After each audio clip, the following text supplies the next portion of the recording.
ఉమ్మడి మహబూబ్ నగర్ జిల్లాలో ఎడతెరిపి లేకుండా కురుస్తున్న వర్షాలతో జనజీవనం స్తంభించిపోయింది. వాగులు వంకలు పొంగి పొర్లుతూ నదులు తలెత్తిస్తున్నాయి. లోతట్టు ప్రాంతాల్లో జయమయంగా, పట్టణాల్లో రోడ్లు నీట మునిగి రాకపోకలు నిలిచిపోయాయి.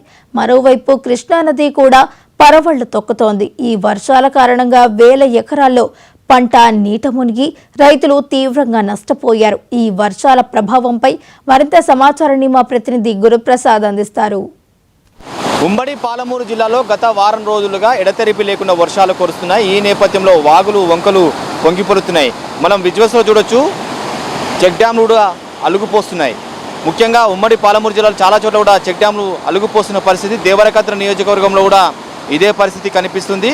వారం నుంచి కూడా వర్షాలు పడుతున్న నేపథ్యంలో ఎక్కడ చూసినా కూడా జలకళను సంతరించుకుంది. ఉమ్మడి పాలమూరు జిల్లాలో చాలా చోట్ల చెరువులు కూడా నదులను తలపిస్తున్నాయి. చెరువులన్నీ కూడా పూర్తిగా నదులను తలపిస్తున్నాయి. చెరువులను పూర్తిగా నిండిపోయాయి. మరోవైపు జూరాల ప్రాజెక్టు కూడా నిండుకుండలా మారిపోయింది. మొత్తం 21 గేట్లు ఎత్తివేసి దిగువకు నీటిని రిలీజ్ చేస్తున్నారు అధికారులు. ఇన్ఫ్లో 1,60,000 ఉంటే అవుట్ఫ్లో 1,71,000 క్యూసెక్లా ఉంది. సో కృష్ణా నది పరివాహక ప్రాంతంలో ఉన్న ప్రజలందరూ కూడా ఇప్పటికే అధికారులు అప్రమత్తం చేశారు. కృష్ణానది పరివాహక ప్రాంతంలోకి ఎవరు కూడా వెళ్ళొద్దు, అది ముఖ్యంగా చేపల వేటకు ఎవరు వెళ్ళొద్దని చెప్పేసి ఇప్పటికే మత్స్యశాఖ అధికారులు ఆదేశాలు జారీ చేశారు. మరోవైపు జూరాల ప్రాజెక్ట్ కృష్ణానది పరివాహక ప్రాంతంతో పాటు అలాగే ఏదైతే జూరాల ప్రాజెక్ట్